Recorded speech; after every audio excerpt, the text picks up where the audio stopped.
And also just to remember from your location, there have been a series of complaints by local communities around the impact of mining activity, but also on the exclusion of them in some of these big mining projects in their province. Just talk to us about why today is very important.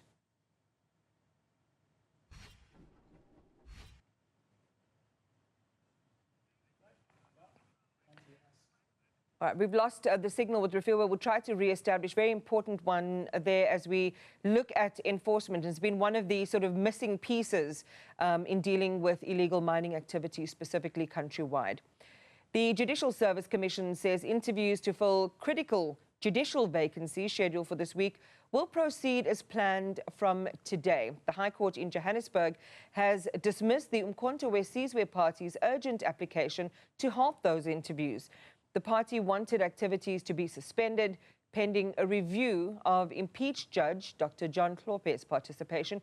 He was barred from being part of the sitting by the Western Cape High Court last month. Dr. Hlophe is now an MK Party MP, and there is ongoing litigation about whether it was lawful for the National Assembly to send him as one of its 6 delegates to sit on the JSC. The unlawful interviews, everything is ready. The JSC is properly consecuted. There's a quorum. The interviews will be normal, just like the previous interviews. There's no doubt, Cloud. The JSC says the court's judicial system needs to be urgently capacitated. All the disputes are referred to courts for adjudication, and the Constitution requires that these must be dealt with speedily. But if now the court does not have judges, it means it cannot deliver. We cannot fulfill constitutional obligation. They cannot fulfill constitutional obligation. And the backlog will keep on rising. This was extremely important that these interviews proceed and that these positions are filled up. Let's take you back to the Northwest now and talk to Refiloe, Seboko, where the Portfolio Committee on Mineral and Petroleum Resources conducts its oversight visit. Refiloe, I'm not sure if you got the question earlier, but this has been a particular issue for communities where you are. Talk to us about why this oversight visit is important. Indeed, Iman, this oversight visit by the Department of Mineral Resource and Petroleum is because of the illegal mining that has been happening in the Northwest Province. Rustenburg in particular, we know that when the crime statistics of the province are being released, it's being identified as the hotspot of illegal mining, not just Rustenburg, but Klerksdorp as well in the Dr. Kenneth Kaunda, 2 of the districts that are highlighted as the hotspots of illegal mining in the province. But let's speak to Mikateko to talk to us about the purpose of this visit. Thank you so much and welcome to Newzroom Afrika. Talk to us about the Portfolio Committee on Mineral and Petroleum Resources, this oversight visit, its purpose. Good morning, Refiloe, and good morning to your viewers. The purpose for our visit is in threefold. We are here to address the issue of mine health and safety. We are here to deal with social labor plans. We are also here to deal with illegal mining.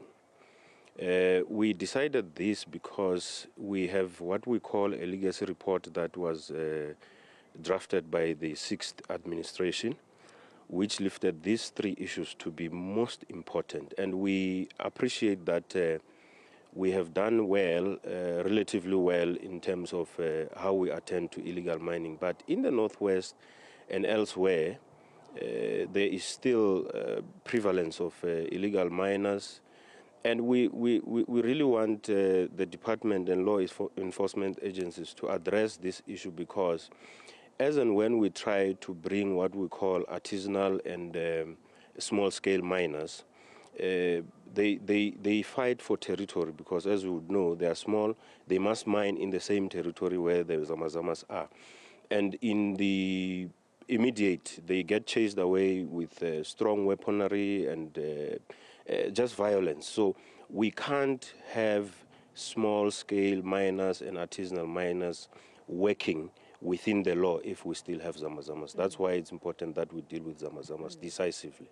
Some of the recommendations that were previously made was the issue of closing of the unused shafts, but also the importance of subs also working together with the department.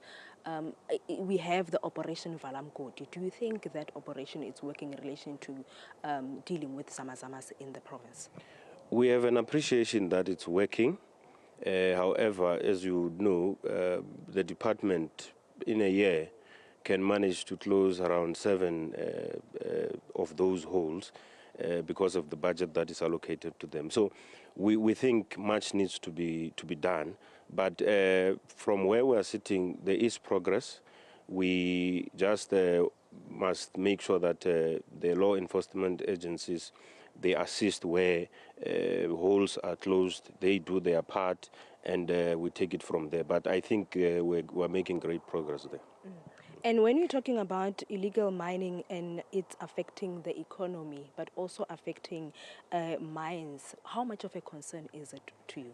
It is a concern because we're losing around 40 billion rands unaccounted by SARS, because the precious metals that are taken out of beneath the soil, they are taken elsewhere in other countries, and we are not benefiting in terms of what you call SARS is not getting anything out of it.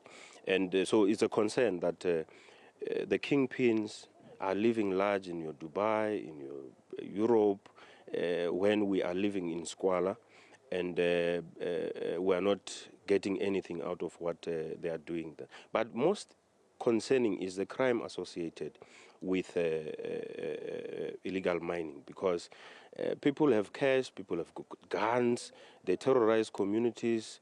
It's their way or the highway. So it's a bit concerning. It's really concerning to us that this scourge of illegal mining and zamazamas must come to an end in South Africa, and we allow mines to do their work in South Africa.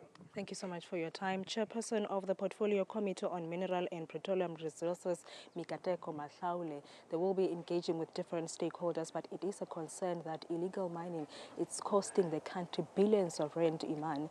But those are some of the things that they will be addressing or engaging with various stakeholders here in Rustenburg, and also here on how much of the recommendations that were done previously have been put in implementation. Yeah, especially those social labor plans for the surrounding communities. Refiloe, Seboko, we'll check back with you a little bit later on.